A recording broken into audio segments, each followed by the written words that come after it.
One of my favorite progressions in the A section is arguing through texts. It's the third progression. And actually the second exercise that we do for that progression is a dialogue. We ask the students to write a dialogue based on some of the readings that they've been doing. And what was great is their essay was about Facebook and how it affects identity. So I had given them some readings from either psychology journals or from the news about that topic. And then they were able to do a discussion between themselves and two of the authors from one of those readings. And it was great. The students got so creative about it. They were hosting talk shows or doing it through a radio lens or having everybody meet in a coffee shop. So they set up the setting and then did the dialogue. But I think the best part of that was then I actually saw them address a counter argument within their essays. And this was the first semester where in their second draft, every single one of my students actually attempted at getting to a counter argument. And I really attribute that to the dialogue exercise that they had to do.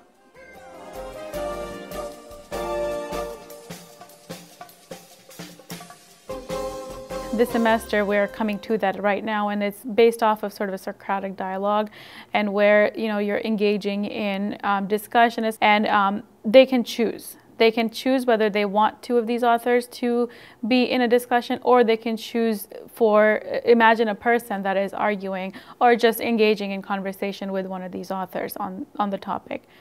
I do not permit figures from popular culture, but I have my students look at the essays that I've provided basically for Progression 3. They're working with literacy narratives, and they'll be writing their own literacy narrative.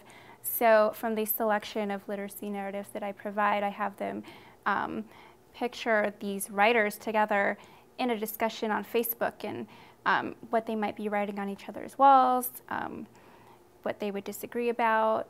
So we're using new media, but not figures from pop culture. There's what are you going to be arguing? What are the kinds of methods that you'll be using? I actually use this for the 115 in the project as well. They write a proposal for the project and they write a proposal for the third progression, because it's a different genre of writing, and they might have to do proposals in their different disciplines that they go to after this class. So it is an argumentative proposal that they're stating their point, that they're making an argument as a whole about their topic, but it might change, which is fine, which happens in a proposal.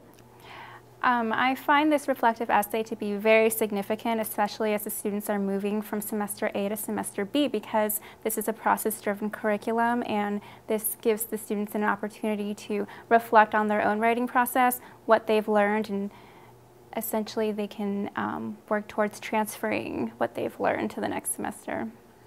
As they write their reflective essay and they look back at their portfolio, it helps them write a stronger reflective essay. And they also get the idea of audience. I tell them it's not just me, I'm not your audience. And then they get a realistic sense of audience too, and they say, oh, other professors are reading my essays? Like, yes, I'm just a representative of this audience that you are writing to. You are also in this academic community as students, right? So then it becomes sort of a community learning experience. Of course, it's for instructors too, so that we can see what they're learning in the classroom.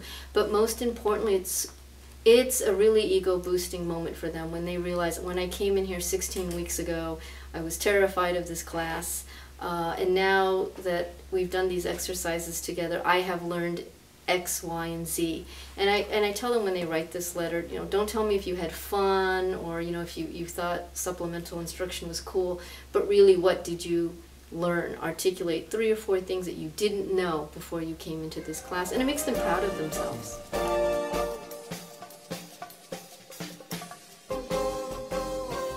I do formal lessons on library research. I touch on web research. We use a lot of the databases that our university provides, but I do limit them to a number of sources. So I do the bulk of the research, and then I give them choices. The Oviatt Library has a program there, and I send my students, we make an appointment, and we send them to the library, and the librarians there, the teaching librarians, are excellent. It takes a load off of teachers, and there they are told how to do online research and how to do hands-on books research in the library. I recommend it to all of the instructors. It's a resource for us. Use it.